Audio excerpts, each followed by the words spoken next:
Alright, in this video we're going to look at the two guns side by side, go over what was changed, and cover some of the stuff in detail. Some of it we're going to glance over and just look at in this video, much like the sights, cleaning rod.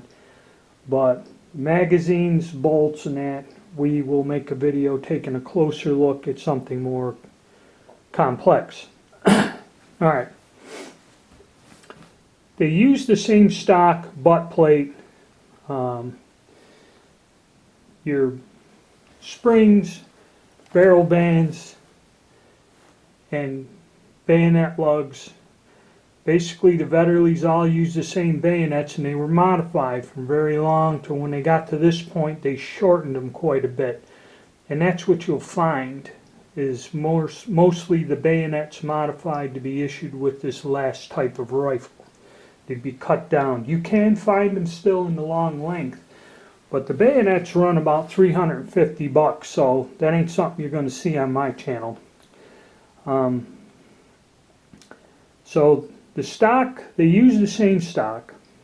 They had to cut it and change it because when they replaced the magazines, as you see, this is a totally different size magazine and everything else. And also this plate was removed when they did the magazine change out.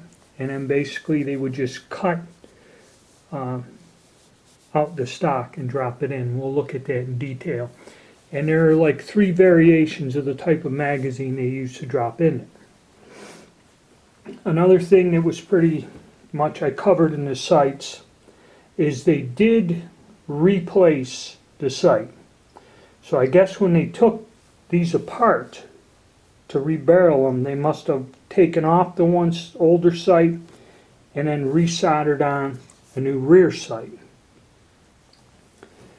And also the front sights, as you see, are very different. This one here is a bit taller and is driftable, and they went back to where they just soldered that one in. And I can't see the datum marks, and probably it looks like they had to take the bayonet lug off and then reinstall it. So that was probably all stripped off during the changing of the caliber and then replaced. The cleaning rods are different, of course, different calibers. This one's wider on the tip, that one's narrower.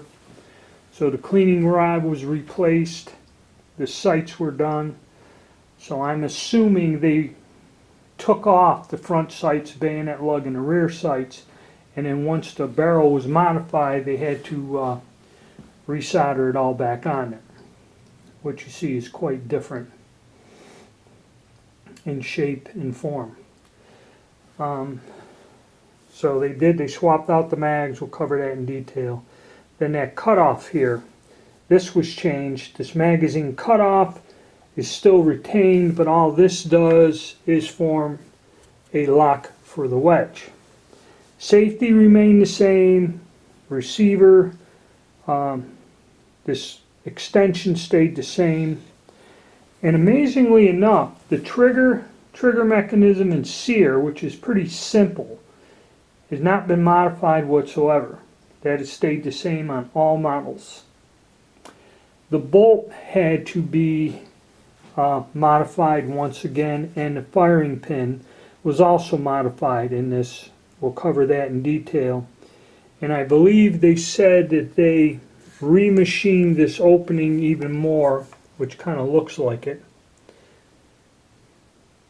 Yes, they opened up the receiver, which they opened this one up when they converted them from single shots to the repeaters, and they opened this one up again when they did the conversion and when they modified the bolt. So basically, like I said, alright, safety stayed the same.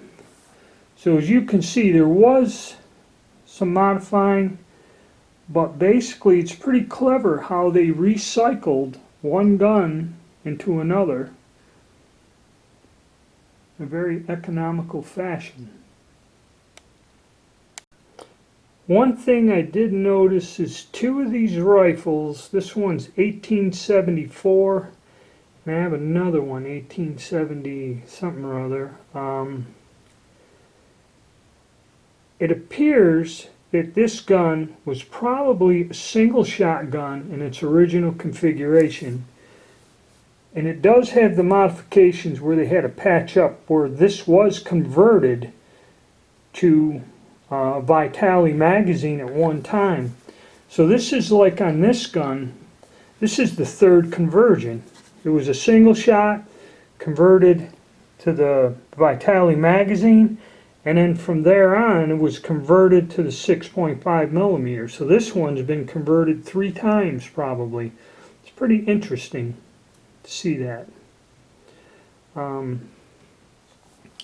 So yeah, but when you're getting to this point, there's all kinds of strange markings, like there's these small numbers stamped by the date. There's 21 here, and a couple of these versions, this model has that little extra number stamped on there.